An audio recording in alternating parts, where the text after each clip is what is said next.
Hôm nay tại Hà Nội, Tổng công ty Điện lực miền Bắc đã phát động chiến dịch Giờ Trái đất 2013 với khẩu hiệu Tôi và bạn hãy cùng hành động. Đây là năm thứ 5 Việt Nam tham gia chiến dịch Giờ Trái đất với nhiều hoạt động phong phú.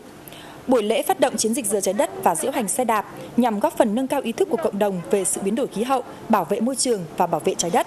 Theo kế hoạch của chiến dịch, Giờ Trái đất, nghi thức tắt điện sẽ diễn ra từ 20 giờ 30 phút đến 21 giờ 30 phút ngày 23 tháng 3 tới tại Quảng trường Cách mạng tháng 8, thủ đô Hà Nội.